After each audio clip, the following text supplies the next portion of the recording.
ये वो सारे टॉपिक्स हैं जिनको लेकर आपको प्रॉब्लम आ रही है। और भी बता दो भाई, घर पर सेल्फ स्टडी कैसे करें।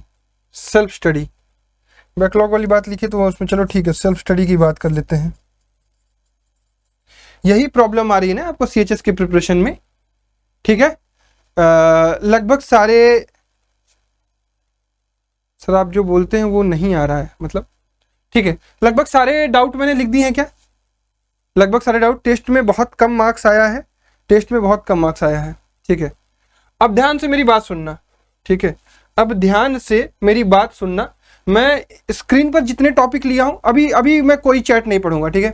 अब स्क्रीन पर मैंने 15 बातें लिखी हैं, इन 15 की 15 बातों का सॉल्यूशन आपको बताने की कोशिश करूंगा और आपको ये समझाने की कोशिश करूंगा कि इसको कैसे सही करना है हमें, ठीक है। अब कोई भी बच्चा नया डाउट नहीं भेजेगा, नया डाउट तभी भेजेगा जब मैं ये 15 की बात कर लूंगा। अब ध्यानपूर्वक मेरी इस बात सुनिएगा, आप मेंटोरशिप सेशन में बैठे हैं, ये बहुत सारे बच्चे जो है कि हिंदी की भी प्रॉब्लम है। 16वां बात लिख देता हूँ, हिंदी, ठीक है। अब इसके बाद कोई बात नहीं करेगा, ठीक है। अब इसके बाद कोई भी एक भी चैट नहीं लिखेगा, ठीक है। शांति से मेरी बात सुनिएगा, एक एक बात। पहला है कि एपी की रिकॉर्डेड क्लास में प्रॉब्लम है, एक बस रिकॉर्डेड लेक्चर के एक लेक्चर में प्रॉब्लम है, जो है कि मैथ्स के एपी वाली क्लास में, मैथ्स के एपी वाली क्लास में प्रॉब्लम है। उसमें आज सुबह भी एक बच्चे ने बताया था कि वीडियो और ऑडियो में लैग है 10-5 सेकंड का, तो वो क्लास उस दिन कुछ गड़बड़ हो गई थी, ऑनलाइन क्लास होती है इंटरनेट की प्रॉब्लम से, तो वो अब सही नहीं हो पाएगी, उसके लिए रियली सॉरी। आप नोट्स पढ़ सकते हैं, थोड़ा सा कंप्रोमाइज करके लास्ट के आई थिंक वो लास्ट के 30-40 मिनट ऐसा हुआ है, फिर भी मैं समझता हूँ कि डिफिकल्टी आपको हो रही होगी, बट अब आपको वो कंप्रोमाइज करना पड़ेगा, ठीक है।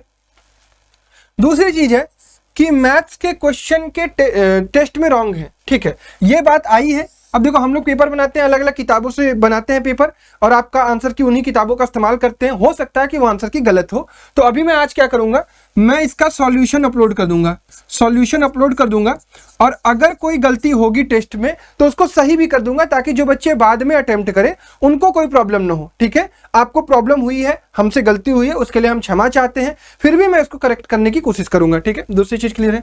तीसरी चीज है कि फिजिक्स के न्यूमेरिकल नहीं बन रहे हैं। देखो फिजिक्स में जो स्टार्टिंग वाला चैप्टर्स है वो 9th के चैप्टर्स हैं, ठीक है, ये जो 9th के चैप्टर हैं, और 9th के चैप्टर थोड़े टफ हैं 10th के चैप्टर से। कौन से वाले हैं? आपके मोशन के हैं, फोर्स एनएलएम के हैं। आई थिंक आपने यही 2 चैप्टर पढ़ा है फिजिक्स वाले में। अब आपका काम है कि अगर आपने ये महसूस किया है कि अभी भी फिजिक्स के न्यूमेरिकल आपसे नहीं बन रहे हैं, और आप पेपर उठाकर देखिए कि क्या पिछले सालों में फिजिक्स के न्यूमेरिकल पूछे गए हैं, उनका लेवल क्या है, वो लेवल के भी सवाल आपसे नहीं बन रहे हैं, तो इसका मतलब आपको प्रैक्टिस की जरूरत है। तो आपको क्या करना है, क्विकली लेक्चर फिर से रिवाइज करना है, क्विकली लेक्चर रिवाइज करिए, और लेक्चर में जो सवाल कराए गए हैं, लेक्चर के ड्यूरेशन में जो सवाल करवाए गए हैं उनको दोबारा प्रैक्टिस करिए, ताकि आपको एक बार और आइडिया लग जाए कि यार सवाल का अप्रोच कैसे बनाते हैं। उसके बाद डीपीपी उठाइए, डीपीपी के सवाल लगाइए। अब डीपीपी के सवाल 1 बार 2 बार कम से कम अपने से अटेम्प्ट करिए, जो भी सवाल में आप फंसे 2 बार या 3 बार अटेम्प्ट करिएगा। फिर भी अगर आपसे नहीं बनता है तो डीपीपी का सॉल्यूशन भी अपलोड किया जाता है आपके बैच में, आपको ऑलरेडी पता है, तो वहां से आप जाकर उस चीज को दोबारा देखिए और सीखिए कि टीचर का अप्रोच क्या जो आप नहीं सोच पा रहे थे, ठीक है। ये काम आपको फिजिक्स में करना है। चौथी चीज है, मैथ्स डिफिकल्ट जा रही है। देखो मैथ्स का एक खास बात यह है ना कि मैथ्स को माइंडसेट से भी करना पड़ता है। मैथ्स को पहले डिफिकल्ट सोचना बंद करो, मैथ्स को डिफिकल्ट सोचना बंद करो। हमने क्या क्या पढ़ा है पहले पेपर में, क्या क्या है, नंबर सिस्टम आया है, अलजेब्रा आया है। नंबर सिस्टम की 3 वीडियोज आपको तीनों कंप्लीट देखनी है। मैंने इतने सवाल क्लास में करवाए हैं कि अगर बच्चा कोई क्लास के लेक्चर्स देख ले प्रॉपर तरीके से तो करना सवाल सीख जाएगा। मैं बहुत बेसिक से हर एक चीज पढ़ाया हूं। तो अगर आपको मैथ्स डिफिकल्ट जा रही है, इसका मतलब कि आपका कॉन्सेप्ट अभी क्लियर नहीं हुआ है। तो आपका काम है कि क्लास के क्वेश्चन की प्रैक्टिस करना। कहां के? क्लास के क्वेश्चन की प्रैक्टिस करना। क्लास के क्वेश्चन की प्रैक्टिस कर लीजिएगा।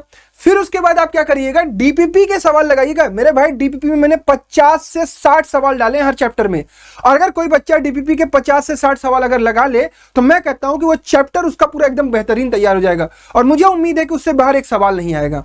आ सकता है, हो सकता है कुछ नई चीज पूछ ली जाए, लेकिन जो सिलेबस है या सिलेबस के बियॉन्ड डिलीटेड सिलेबस है, सारे टॉपिक पढ़ाए हैं, सारे टॉपिक पर क्लास में करवाए हैं। अगर कोई टॉपिक से सवाल छूटा भी है तो उसको डीपीपी में डाला है, और डीपीपी का सॉल्यूशन आपको प्रोवाइड करता हूं मैं।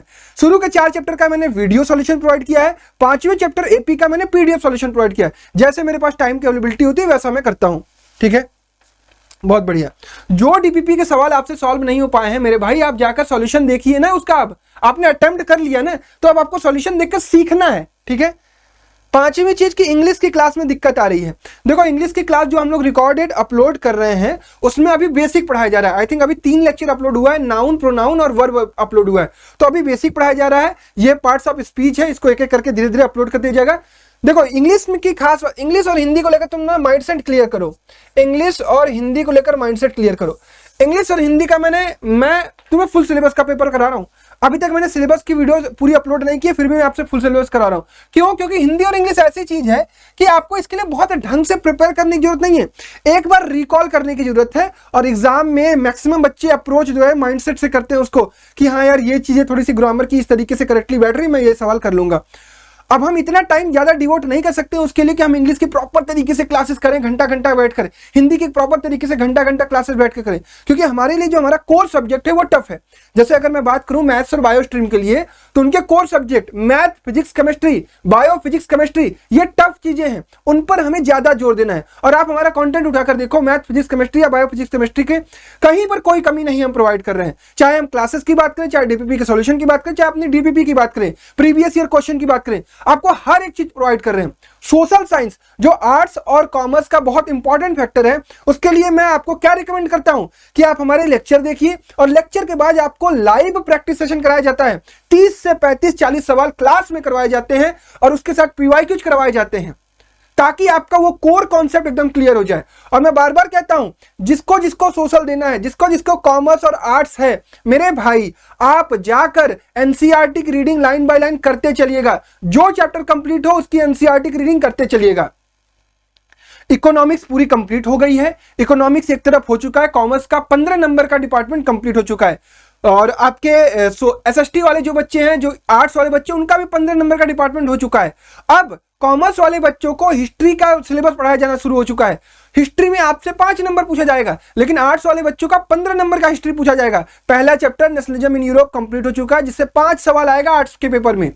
तो उसको कंप्लीट करिए, वीडियो देखिए, कॉन्सेप्ट रिवाइज करिए, एनसीईआरटी रीडिंग करिए, उसके बाद लाइव सॉल्यूशन प्रैक्टिस करिए, उसके बाद जो डीपीपी प्रोवाइड कर रहा हूं उसके सारे सवाल लगा लीजिए, बस। ठीक है, बढ़िया। तो ये काम करना है। छठी बात है कि थोड़ा स्लो पढ़ाया करिए। देखो आप एक चीज समझो, एकदम एकदम क्लियर बात मैं ईमानदारी से बता रहा हूं, आप पूरी 9th और 10th पढ़ के आए हो, ठीक है, एक बात। दूसरी बात कि आप एक कॉम्पिटेटिव एग्जाम की प्रिपरेशन कर रहे हो।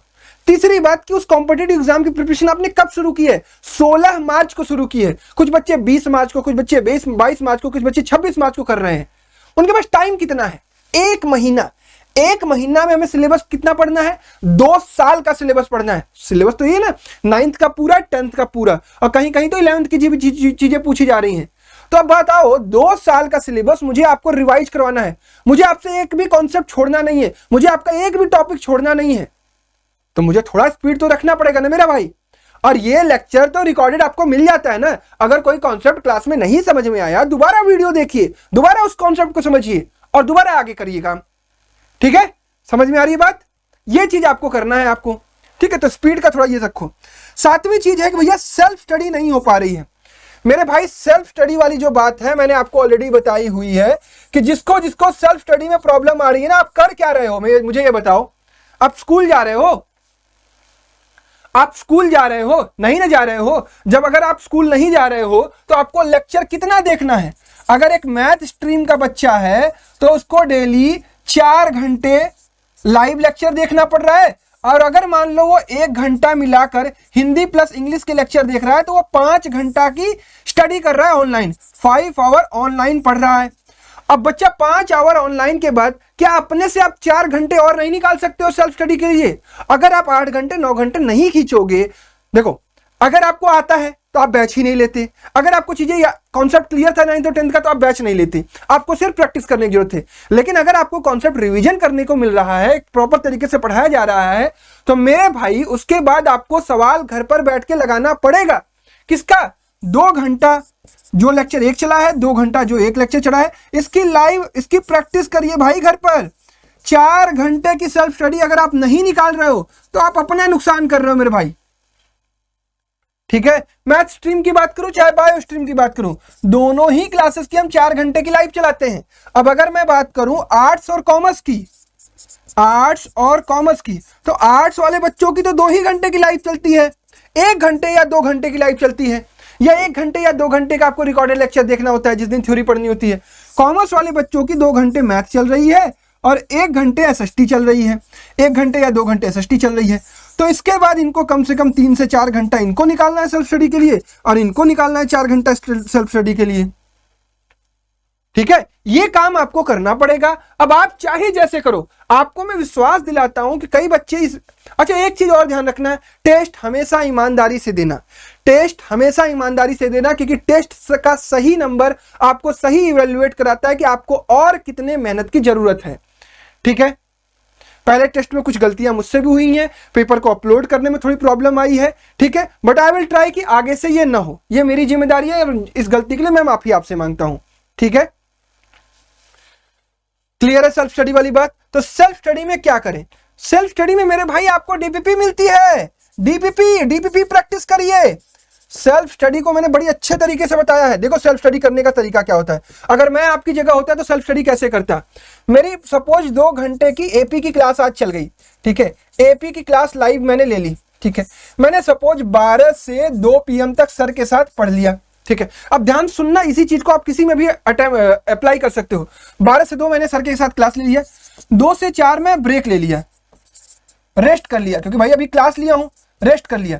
अब मैं 4 बजे उठूंगा, पहला काम मेरा होगा कि 4 बजे से 4:15 तक जो लेक्चर का हैंड रिटन नोट्स है, लेक्चर का हैंड रिटन नोट्स है, उससे रिवीजन करूंगा कि भैया आज मुझे भैया ने क्लास में क्या क्या चीजें पढ़ाई, उसका रिवीजन कर लूंगा, ठीक है। उसके बाद 4:15 बजे से लेकर 6 बजे तक, यानी 1 घंटा 45 मिनट, 1 घंटा 45 मिनट मैं डीपीपी प्रैक्टिस करूंगा, मैं डीपीपी प्रैक्टिस करूंगा। डीपीपी में 50 से 60 सवाल हैं, मैं सबको अटेम्प्ट करूंगा। बस यही तो कह रहा हूं सेल्फ स्टडी में करने के लिए,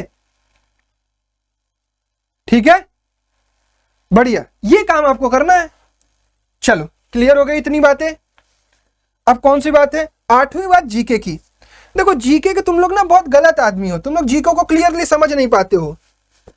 जीके क्या है, जीके क्या है, अननोन है भाई, अननोन है, अननोन है, एकदम अननोन है कि वो तुमसे क्या पूछ लेगा। देखो क्या क्या चीजें पूछी जा रही है जीके में, स्पोर्ट्स से रिलेटेड क्वेश्चन, इंपॉर्टेंट डेट से रिलेटेड क्वेश्चन, इंपॉर्टेंट डेट से रिलेटेड क्वेश्चन, कॉन्स्टिट्यूशन से रिलेटेड क्वेश्चन, फुल फॉर्म से रिलेटेड क्वेश्चन, अवार्ड से रिलेटेड क्वेश्चन, बुक्स से रिलेटेड, बुक राइटर से रिलेटेड क्वेश्चन, ठीक है, फेमस बुक राइटर से रिलेटेड क्वेश्चन, कुछ फोक सॉन्ग और डांस से रिलेटेड क्वेश्चन, ठीक है।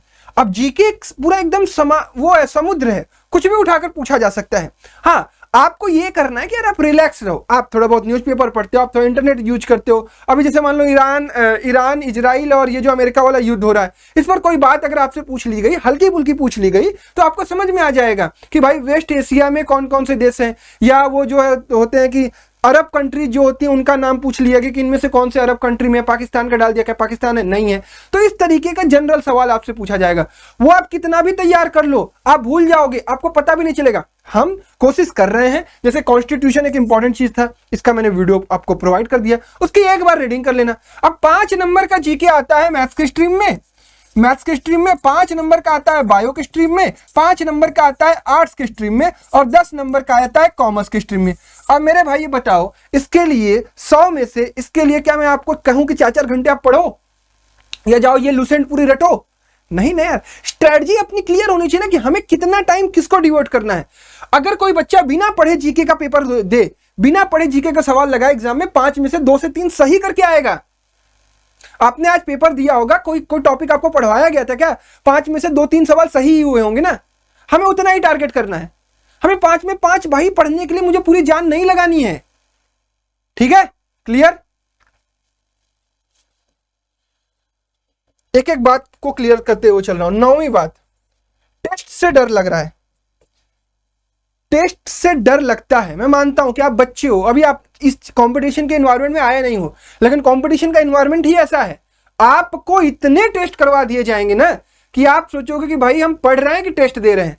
हर चौथे दिन, हर 10वें दिन, हर 7वें दिन आपको टेस्ट देना है। तो टेस्ट का डर यहां से एकदम खत्म करना है। टेस्ट क्या है?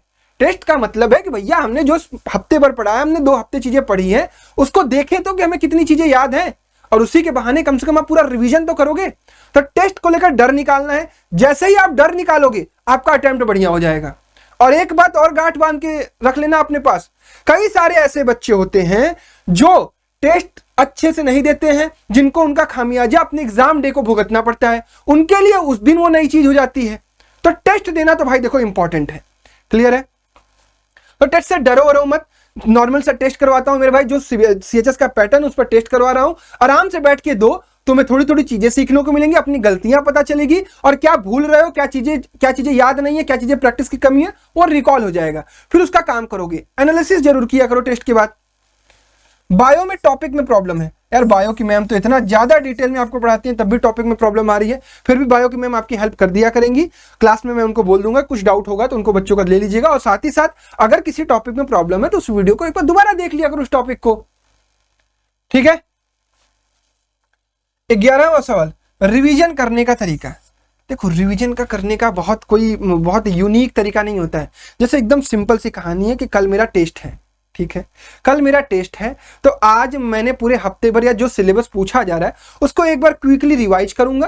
ठीक है, हर कॉन्सेप्ट को देखूंगा, अच्छा ये इस तरीके का सवाल ऐसे लगाया जाता है, इस तरीके का सवाल ऐसे लगाया जाता है, फिजिक्स में ये चीजें हैं, इसका कॉन्सेप्ट ये है, इसका कॉन्सेप्ट ये, एक क्विक रिविजन, एक रिकॉल। अगर आपने ढंग से 2 हफ्ता पढ़ा है तो वो रिविजन करने में आपको प्रॉब्लम नहीं आएगी। ठीक है, रिविजन कर लिया करो, दोबारा उन चीजों को देख लिया करो। हाँ, कुछ अच्छे सवाल को एक बार ना, कुछ अच्छे सवालों को अटेम्प्ट कर लिया करो, उससे और कॉन्फिडेंस आ जाएगा। ठीक है, क्लियर? 12वां सवाल, नए क्वेश्चन में प्रॉब्लम होती है। देखो, नए क्वेश्चन में उसको प्रॉब्लम होती है जिनकी लैक ऑफ प्रैक्टिस होती है। फिर भी मैं जानता हूं कि कई सारे बच्चे कहेंगे भैया प्रैक्टिस करने के बाद भी नहीं लग रहा है। लैक ऑफ प्रैक्टिस अगर है तो नए क्वेश्चन में प्रॉब्लम आएगी, क्योंकि नए क्वेश्चन भी जो आपको दिए जाएंगे वो आपके उसी कॉन्सेप्ट पर ही दिए जाएंगे, उससे बाहर नहीं दिया जाएगा। ठीक है जी, क्लियर है? ठीक है, तो ये चीज आपको ध्यान रखना है। 12वां है कि 13वां है कि भैया बैकलॉग हो जा रहा है हमारा। बैकलॉग नहीं होना चाहिए, क्योंकि एग्जाम डेट फिक्स है, एग्जाम डेट फिक्स है। बैकलॉग करोगे तो फिर आपका पूरा वो होता जाएगा। हाँ सर, कुणाल जी तो नहीं आएंगे? बस मैं 5-10 मिनट में आ रहा हूं सर। नहीं नहीं नहीं, ठीक, सॉरी, मैं क्या कर रहा था, बैकलॉग। देखो, बैकलॉग आपको क्लियर करना पड़ेगा। जो चीजें आपकी छूट गई, आपके पास लेक्चर अवेलेबल है तो आपको ज्यादा पुश करना पड़ेगा, और कर कर पैरेलल हो जाइए, क्योंकि लिमिटेड टाइम है, लिमिटेड टाइम के अकॉर्डिंगली ही मैं काम करवा रहा हूं। ठीक है, मुझे समय से सिलेबस पूरा करवाना है, समय से सारे टेस्ट कंडक्ट करवाना है, समय से चीजें आपको सिखानी है, उसके बाद आपका मैराथन लेना है, उसके बाद 100 क्वेश्चन की प्रैक्टिस करवानी है, ताकि आप एग्जाम के दिन बैठे तो आपको ऐसा महसूस हो कि हाँ, अगर 25 सवाल मैथ के आए हैं, अगर 25 सवाल फिजिक्स के आए हैं, 25 सवाल सोशल के आए हैं, तो वो आपने कभी ना कभी पढ़ा है, कभी ना कभी देखा है, आप एग्जाम में सवाल करने लायक बन जाओगे। ठीक है, ये चीज करना है।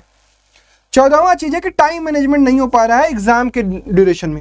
देखो, एग्जाम में कैसे टाइम तुम्हारा नहीं मैनेज हो रहा है भाई? 120 मिनट का पेपर है, 100 सवाल है। अब 100 सवाल में ज्यादा टाइम 25 मिनट, 25 क्वेश्चन मैथ वाला लेगा, मैथ स्ट्रीम के बच्चे को 25 क्वेश्चन फिजिक्स वाला लेगा। यही 2 चीज है जिसमें टाइम लग सकता है, जिसमें न्यूमेरिकल होंगे। बाकी इंग्लिश, हिंदी और केमिस्ट्री में कहां टाइम लगेगा? वो तो याद करने वाली चीज है भाई।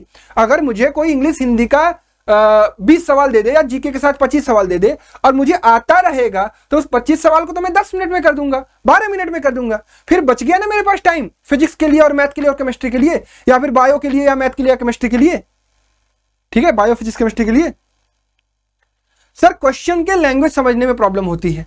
क्वेश्चन के लैंग्वेज समझने में प्रॉब्लम होती है तो क्वेश्चन को ध्यान से पढ़ा करो, और टाइम को आराम से मैनेज किया करो। अच्छा, टाइम मैनेजमेंट वाली एक बात ध्यान रखना, हमेशा इजी चीजों को पहले अटेम्प्ट किया करो। जैसे हिंदी, इंग्लिश, जीके पहले अटेम्प्ट किया करो, उसके बाद केमिस्ट्री, उसके बाद फिजिक्स, और लास्ट में मैथ किया करो। ठीक है, प्यार मत किया करो सब्जेक्ट से कि भैया ये सब्जेक्ट से हमें प्यार है तो उसको पहले अटेम्प्ट करेंगे, नहीं, जो सब्जेक्ट इजी है, जो कम टाइम लेगा, उसको पहले अटेम्प्ट करोगे, ठीक है, ताकि टफ चीजों के लिए टाइम बचे, और टफ चीजों के लिए टाइम बचे तो हमारा शुरू में करते वक्त वो खराब ना हो, ठीक है। सेल्फ स्टडी पर डिस्कशन कर लिया हमने, 2 बार कर लिया, ठीक है, ठीक है। तो लगभग सारे डाउट क्लियर हो गए हैं, उम्मीद करता हूं कि लगभग सारे डाउट क्लियर हो गए होंगे, मेजर चीजों पर आपने डिस्कशन भी कर लिया। हाँ, पेपर का रिजल्ट इसलिए मैं नहीं दिखा रहा हूं क्योंकि इसमें जो है ना कि नंबर भी बच्चों का शो करता है, तो यहाँ पर मैं अगर देखूंगा तो एक साइड रहता हूँ, इसमें कई सारे बच्चे जो है कि दोबारा भी अटेम्प्ट किए होंगे, कुछ बच्चे पता नहीं कैसे किए होंगे, फिर भी अभी मैं चाह रहा हूँ कि आप लोग सही से अटेम्प्ट करें। कुछ गलतियां मेरे से भी हुई है पेपर में, फिर भी 70, 60, 65 के आस पास आ रहा है, but I am not satisfied with this answer. Bio में एक बच्चे पता नहीं कैसे वो 98, ये दोबारा अटेम्प्ट हुआ होगा किसी का, 87 ये थोड़ा ठीक लग रहा था, 87, 86, 84, 83, 82 इस तरीके के स्कोर हैं, बायो वाला में हो गया। और अगर मैं बात करूं संकल्प टेस्ट सीरीज की, जिसमें आपका आर्ट्स में बात करूं तो आर्ट्स में 89 किसी बच्चे का है, 72 है, 71 है, 69 है, 68 है, बट इस वाले टेस्ट के रिजल्ट को मैं बहुत सीरियसली नहीं ले रहा हूं क्योंकि इस टेस्ट में कुछ मेरे से प्रॉब्लम हुई थी जिसके कारण बच्चों को दिक्कत हुई थी, और इस टेस्ट में मैं चाहता हूं कि चीजें मैं खुद से सही कर लूं अपने एंड से, और जो नेक्स्ट टेस्ट होगा उसको मैं सही से अपलोड करूंगा। नेक्स्ट टेस्ट में मैं जिम्मेदारी के साथ कहता हूं कि नेक्स्ट टेस्ट बहुत प्रॉपर तरीके से अपलोड करूंगा। 29 के बाद आई थिंक नेक्स्ट संडे जो होगा उस दिन आपका टेस्ट होगा, 30, 31, 1, 2, 3, 4, 5 को है शायद, क्या 5 को या जितने भी तारीख को संडे पड़ रहा होगा उस दिन मैं नेक्स्ट टेस्ट अपलोड करूंगा, और उस टेस्ट में मैं चाहूंगा कि आप लोग अच्छे से अटेम्प्ट करिएगा, ठीक है, क्लियर है। तो आई होप आपको चीजें ओवरऑल क्लियर हो गई होंगी, यही मतलब था लाइव मेंटरशिप सेशन लेने का, ताकि आपको चीजें क्लियर हो जाए। ये हर टेस्ट के बाद मैं लूंगा, ठीक है, मैं लूंगा, चाहे कुणाल सर लेंगे, चीजें आपको इस तरीके से समझाएंगे, ठीक है। मेरा टेस्ट नहीं हो रहा है, क्यों टेस्ट नहीं हो रहा है सर? टेस्ट का सोल्यूशन, हाँ, जैसे मैथ फिजिक्स का सोल्यूशन की रिक्वायरमेंट होगी तो टेस्ट का सोल्यूशन हम बना लेंगे, अपलोड कर देंगे 1-2 दिन के अंदर, ठीक है, ठीक है बच्चा, क्लियर है। मैंने मेजर डाउट्स को क्लियर कर लिया। हाँ, कुछ गलतियां मेरे से हुई थी, मैं बार बार उस चीज को सोच कि यार मेरे से कोई गलती होती है ना तो मुझे खुद अंदर से नहीं अच्छा लगता है कि यार ऐसा नहीं होना चाहिए था ना, टेस्ट में कुछ प्रॉब्लम हो रही है तो ये सारी चीजें सही कर देंगे। वो जो टीचर है ना वो हमारे पास नहीं है, इसलिए इंग्लिश वाले टीचर को वो लैपटॉप से करना पड़ रहा है, उसके लिए वो स्क्रीन पर नहीं अवेलेबल हो पा रहे हैं, ठीक है। लैपटॉप में प्लेबैक का ऑप्शन नहीं आ रहा है। ओह अच्छा, इसके बारे में मैं डिस्कशन कर लूंगा।